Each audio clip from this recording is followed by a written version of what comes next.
आणि त्याच्यात प्रेम असावं. कीर्तना भजनात नाचायला लाजलं नाही पाहिजे. काही बाया म्हणतील महाराज नाचा वाटतं व पण गिऱ्हाईक धड नाही ना. घरी गेल्यावर जर म्हणलं लई संतीन झाली होती आहे की नाही, भीती वाटते ना. काही बाया म्हणतील महाराज मालक चांगले हो पण आमच्या गावचे लोक चांगले नाही. मला वाटतं दुधड सारखे लोक असतील तर चांगलं नाही कसं काय म्हणता, बरोबर आहे का नाही. आमच्या गावातले लोक चांगले नाही. काय बाया म्हणतील महाराज आमच्या गावातले लोक चांगले नाही. आता इथं जर एखादी म्हातारी बाई उभी राहिली आणि पावली खेळायला लागली तर खाली बसलेल्या बाया दम धरतील का. खाली बसलेल्या बाया म्हणतील माय या डंगरीला काय करायचं या वयात, बोलतील ना असं, बरोबर आहे का नाही, बोलतील का नाही. महाराज म्हणले तुका म्हणे तुम्ही ऐका वचन तेजो नियाजन भक्ती करा. कोणी म्हणाल मी मोठ्या घरची बाई आहे, कीर्तना भजनात नाचायला लाजायचं नाही. आपण असून किती मोठ्या घरच्या आहे. खेड्यातल्या असाल तर सरपंचाची बायको असाल, तालुक्यातल्या असाल तर जिल्हा परिषदाची बायको असाल, नाही तर आमदाराची असाल, नाही तर खासदाराची असाल, नाही तर मुख्यमंत्र्याची असाल. मीराबाई राजाची पोरगी होती.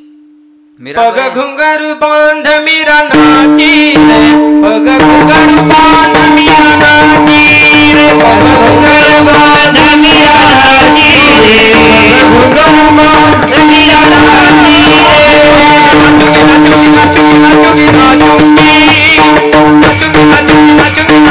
नाचूंगी हरि गुण गावत नाचूंगी हरि गुण गावत नाचूंगी हरि गुण गावत नाचूंगी नाचूंगी नाचूंगी नाचूंगी हरि गुण गावत नाचूंगी हरि गुण गावत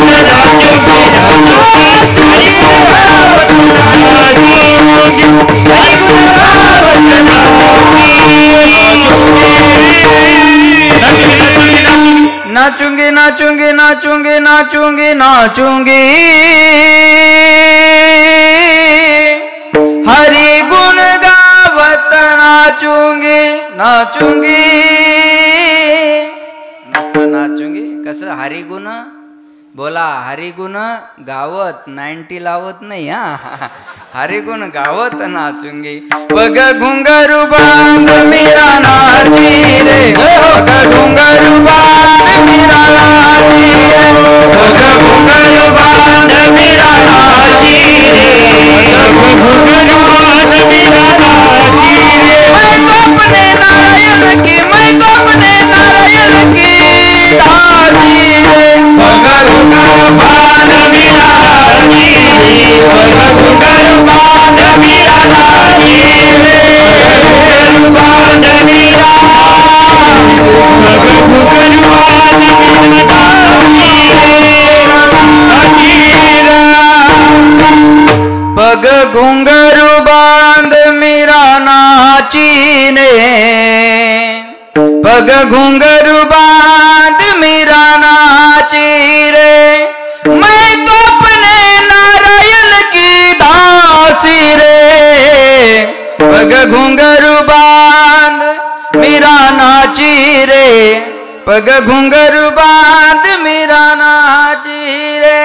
मस्त नाचल्या नाही, पायात घुंगर बांधून नाचले आहे की नाही.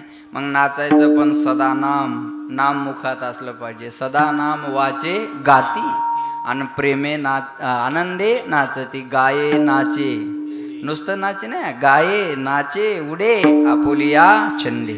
मनाचे आनंदे आवडीने, त्या आनंदामध्ये सगळे गायला लागले, नामस्मरण करायला लागले, लक्ष देऊन ऐकाना आनंदानं नाचायला लागले. आणि त्याच्यामुळं महाराज म्हणतात या सगळ्या भक्तीमुळं तुका म्हणे हरती दोष. जीवनातले दोष सगळे नाहीसे झाले. तुका म्हणे हरती दोष. आणि दोष गेल्यामुळं आनंदाने करती घोष. बरोबर आहे. होता कृष्णाचा अवतार आनंदे करती घरोघर, असा अभंगाचा माझ्या बुद्धीप्रमाणे सरळ अर्थ आहे. विठाला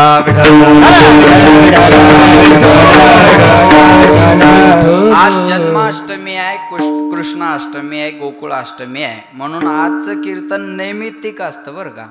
मग अभंग बी नैमित्तिकच असतो. त्याच्यात फारसा काही अर्थ, फारसा काही चिंतन, चिकित्सा याला प्राधान्य न नसता देवाच्या चरित्राला जास्त आजच्या दिवशी प्राधान्य असतं. लक्षात ठेवा बरं का. आणि नैमित्तिक कीर्तन असल्यामुळं कीर्तनकाराला काही बंधनं असतात. अवांतर काही जास्त विषयात त्याला बोलता येत नाही. म्हणून आज हा गोकुळ अष्टमीचा दिवस आहे. लक्ष देऊन ऐका. भगवंताचं अवतार कार्य सांगितलेलं आहे. भगवंत अवतार का घेतात, अवतार कशाला म्हणतात, कुणासाठी अवतार घेतले, किती अवतार घेतले, अशा सगळ्या गोष्टीचं आज आपल्याला चिंतन करायचं असतं. पहिल्यांदा अवतार म्हणजे काय ही गोष्ट लक्षात ठेवा. तृतरती हा व्याकरणामधला धातू आहे. त्याला अव हा उपसर्ग लागला. अवतरती म्हणजे खाली येणे.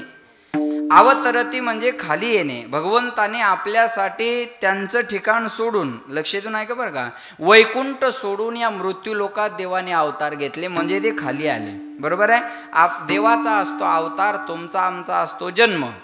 देवाचा असतो अवतार आणि तुमचा आमचा असतो जन्म. लक्ष देऊन ऐका बरं का. भगवंत अवतार घेतात तर कशासाठी घेतात. गीतेमध्ये सांगितलं यदा यदा ही धर्मस्य ग्लानिर्भवति भारत अभ्युत्थानम धर्मस्य तदात्मानं सृजाम्यहम. यदा यदा म्हणजे जेव्हा जेव्हा, धर्मस्य म्हणजे धर्माची ग्लानी होते, हानी होते, त्या वेळेस भगवंत म्हणतात मी अवतार घेतो. आणि अवतार घेऊन काय करतो तर परित्राणाय साधूनां विनाशाय च दुष्कृताम धर्म संस्थापनार्थाय संभवामी युगे युगे. धर्माची स्थापना करण्याकरता देवाचा अवतार आहे. आहे तुका मने धर्म संस्थापने केला नारायणे अवतार. केला नारायणे अवतार.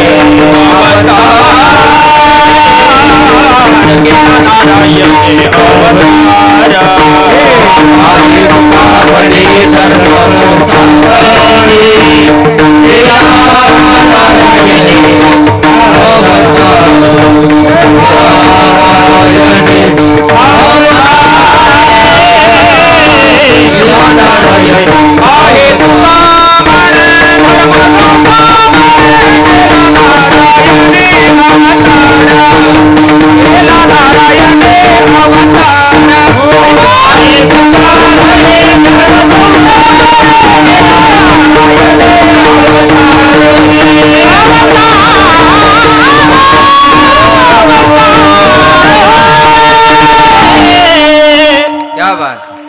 आहे तुका मने धर्म संस्थापने केला नारायणे आहे तुका मने धर्म संस्थापने केला नारायणे अवतार. भगवंताने अवतार घेतला धर्माच्या स्थापनेसाठी. धर्म रक्षा वया अवतार घेसी. धर्म रक्षा वया अवतार घेसी. धर्म रक्षा वया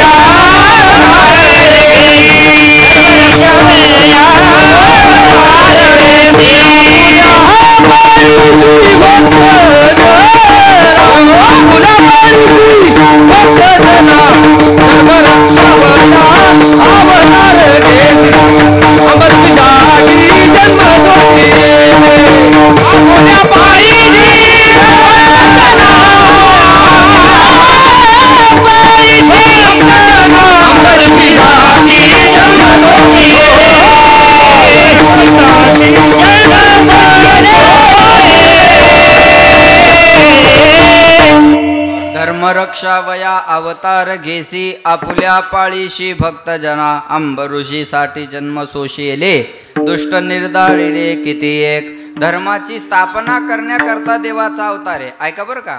भगवंताला जर विचारलं तर ते म्हणतात धर्म संस्थापनार्थाय. आणि तुकाराम महाराजाला जर विचारलं तर म्हणतात रक्षणार्थाय. हे असं कसं काय. तर ज्यानं स्थापना केली त्याला रक्षण कर असं वेगळं सांगण्याची गरज पडत नाही. स्थापना या शब्दामध्ये धर्माचं रक्षण, धर्माची वृद्धी आणि धर्माची स्थापना हे तिन्ही अर्थ येत असतात. म्हणून तुकाराम महाराज म्हणतात तेही बरोबर आहे. आहे तुका म्हणे धर्म संस्थापने केला नारायणे अवतार किंवा धर्म रक्षा वया अवतार घेसी आपुल्या पाळीशी भक्तजना. जाबा जाबा हो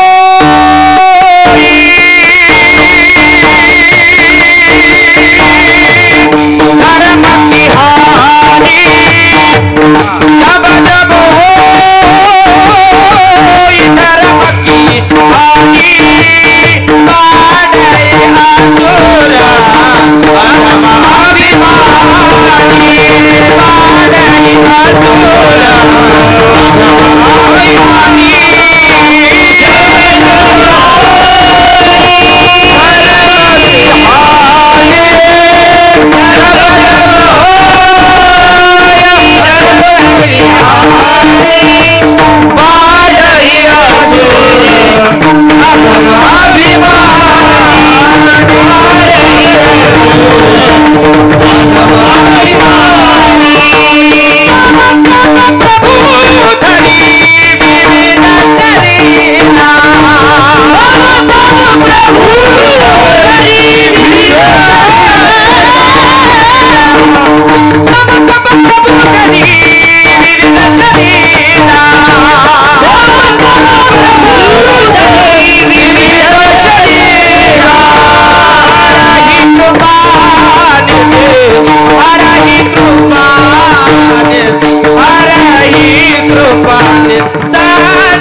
रामाचं सगळं आहे ना, म्हणून भगवानाचा आवाजच आहे. गाडून टाकलं सगळ्यांना गाडेकर, आहे का नाही? लक्ष नाही का?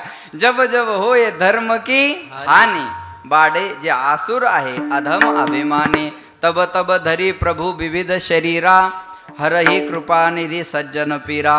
जेव्हा जेव्हा धर्माची ग्लानी होते, हानी होते, त्या त्या वेळेस भगवंत अवतार घेतात. कलियुग बैठा मार कुंडली, जाऊ तो मैं कहा जाऊ, अब हर घर में रावण बैठा, इतने राम कहाँ से लाऊं.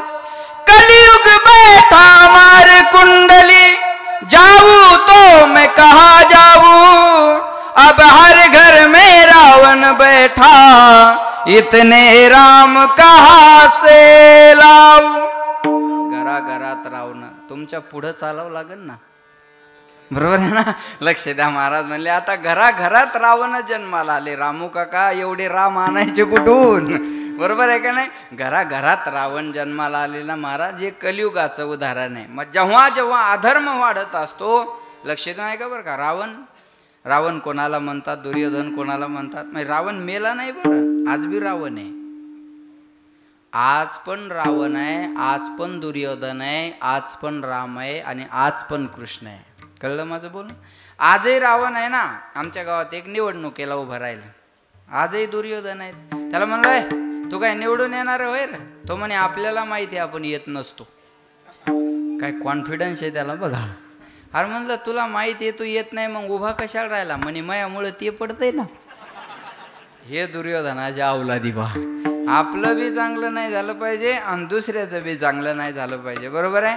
लक्ष देऊ नाही का बरं का? लक्ष द्या माझ्याकडे. आताही रावणाची वृत्ती आहे आणि आताही दुर्योधनाची वृत्ती आहे. माझं ते माझं आणि दुसऱ्याचं ते बी माझं, ही दुर्योधनाची वृत्ती आहे. कळलं माझं बोलणं? ही वृत्ती आहे. आपलं अंगण झाडायचं, शेजाऱ्याच्या दारात कचरा नेऊन टाकायचा, ही दुर्योधनाची वृत्ती आहे. आपली जागा सोडून रस्त्यात पायऱ्या आणायच्या आणि त्याच्या पुढं दगड रवायचा. असं वाटतं हा दगडच याच्या डोक्यात घालायला पाहिजे, बरोबर आहे ना? बरोबर आहे ना? ही दुर्योधनाची वृत्ती आहे. घराघरात रावण, घराघरात दुर्योधना जन्माला आले, म्हणून देवाला अवतार घ्यावा लागतो. मग कळलं महाराज, देवाला अवतार घ्यावा लागतो आम्हाला. पण असे देवाचे किती अवतार आहे? अनंत अवतार घेसी भक्ता कारणे, भक्ता कारणे, कनवाळू कुंभाळू, कनवाळू कुंभाळू दिनाला घेऊन अवतार घेसी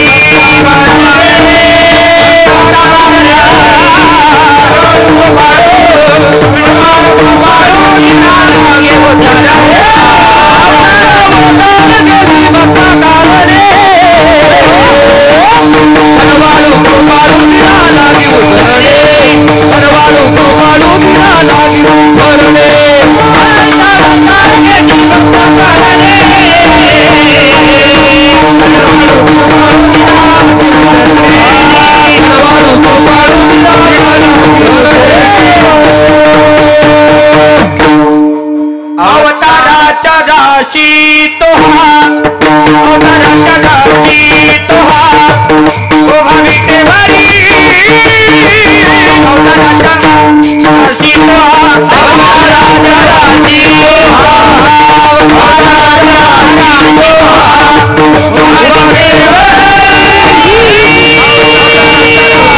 तो हा, रंगाच्या प्रगदा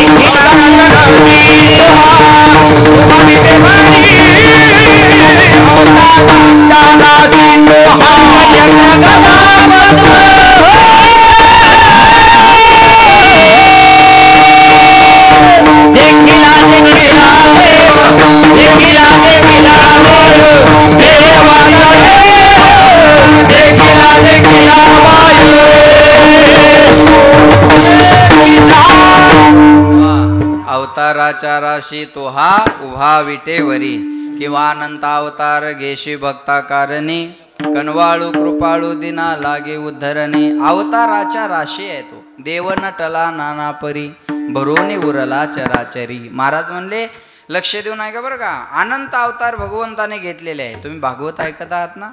भागवतामध्ये प्रामुख्यानं 24 अवताराचं वर्णन केलेलं आहे.